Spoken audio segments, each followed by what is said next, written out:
साहब गिरफ्तारी तो मुफ्ती अजहरी साहब की होनी है।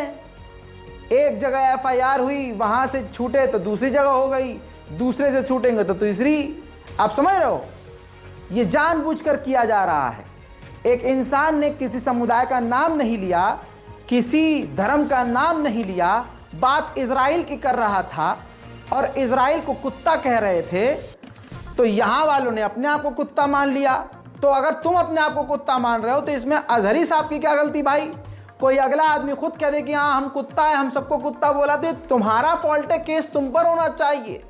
जो अजहरी है भाई वो तो लिखित में मौजूद है, शेर उन्होंने पढ़े और इजराइल के मुद्दों पर बात कर रहे थे।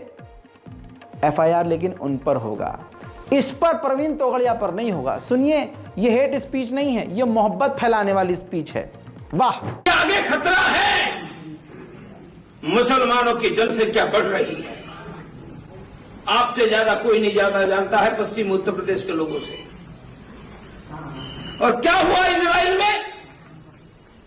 हमारी मां बहनें जौहर क्यों करती थी? वो इजराइल में बहन बेटियों के साथ उन्होंने क्या व्यवहार किया हमने देख लिया। इसमें खतरा आदमी मंडरा रहा है।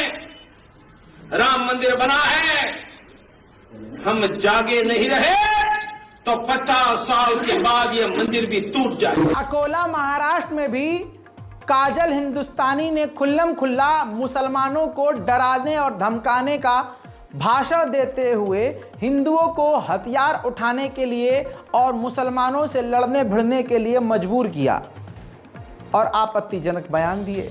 देश का भाईचारा मिटा देने की बात की। ये तो सीधा कह दिया है कि हिंदू मुस्लिम काय का भाईचारा। जी हाँ, पहले इसका ये बयान सुनिए जिस पर एफआईआर नहीं होगी। हमारे आने से पहले ये सब जगह घूम रहे हैं जिहादी गैंग कि काजल हिंदुस्तानी आनी नहीं चाहिए हमारे गांव में। क्यों भाई? मैं यहाँ से प्रश्न पूछती हूँ कि एक हिंदू की दिकरी घर से बाहर निकल गई तो तुम्हारी ये हालत हो गई घर घर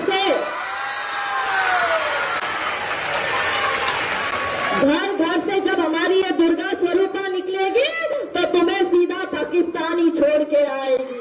ऐसे हिंदुओं को जाति में बांटो, खंड खंड करो ताकि भारत पर गजवाए हिंद कर सके। गजवाए हिंद मतलब क्या है? इस भारत को इस्लामिक देश बनाना है। 57 इस्लामिक देश है, 58वां इस्लामिक देश भारत को बनाए। भारत इस्लामिक देश बनेगा। पारसियों का था पर्सिया, सिर्फ इनको 100 वर्ष लगे उसको ईरान बना दिया। 4 तारीख का ये वीडियो था। फिर 6 तारीख नवापुर महाराष्ट्र में इसने फिर से इसी तरह का बयान देते हुए मुसलमानों के खिलाफ षड्यंत्रकारी बातें की और इल्जामात मुसलमानों पर लगाकर सीधे साधे हिंदुओं को भड़काया। कहने लगी कि उनका मुसलमानों का तो प्लान है 2047 तक गजवाए हिंद कर देंगे, तुमसे 2 बच्चे पैदा नहीं होते, वो 15 कर रहे हैं। अरे तो भाई तुम 20 करो, तुम 20 करो, तुम्हारे में दिक्कत है तो हम क्या करें भाई? तुम्हारे अंदर कोई दिक्कत है तो हम क्या करें? मुसलमान कोई मना करता है कि तुम यार 2 बच्चे पैदा कर रहे हो यार, नहीं तुम 10 करो यार, हमने तो 12 करे हैं, तुम 15 करो। अरे हम तो कह रहे हैं तुम 50 करो, तुम 4 शादी करो, चारों से 10-10 करो, 40 तो कर ही लोगे बच्चे। सारे काम, बेरोजगार तो तुम हो ही, घर बैठे हो, क्या करो? 4 शादियां करो और लगे रहो सारा दिन काम पे। वैसे भी तुम लोगों को नौकरी चाहिए ही नहीं, बस वो होंगे बच्चे, नारेबाजी करते रहेंगे, रैलियों में जाते रहेंगे, तुम्हारे साथ नफरत के रैलियों में घूमते रहेंगे। सुनिए, इनके ऊपर यहाँ पर भी एफआईआर नहीं होगी, ये हेट स्पीच नहीं है। हिंदू बन जाओ, हिंदू से ही सामान खरीदो, हिंदू को ही नौकरी दो। आपका हिंदू भाई यदि 10 रुपए टमाटर महंगा दे रहा है तो 1 किलो की जगह आधा किलो लेना, मगर हिंदू भाई के पास से ही लेना। अपने बेटों और बेटियों को सेल्फ डिफेंस की ट्रेनिंग दो। उसका 5 साल का बच्चा भी काटना जानता है बकरे को। आपके 5 साल का बच्चा कॉकरोच देख के डरता है।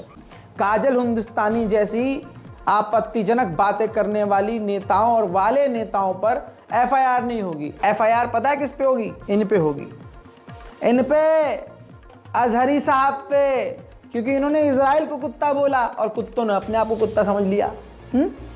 मतलब अगला आदमी खुद को कुत्ता मान रहा है, जबकि अगला आदमी इजराइल के मुद्दे पे, इजराइल का भी नाम लिया, इजराइल के मुद्दे पे बोलता हुआ वो एक शेर पढ़ देता है तो गिरफ्तार हो जाता है। ठीक इसी तरह से अहमदाबाद गुजरात में बैठे एक बाबा ने न्यूज चैनल पर ही यानी प्रसारण में ही ये साफ कह दिया कि अगर इन्होंने आराम से मस्जिद नहीं दी तो हम तो तलवार से इनकी शलवार भी उतार देंगे।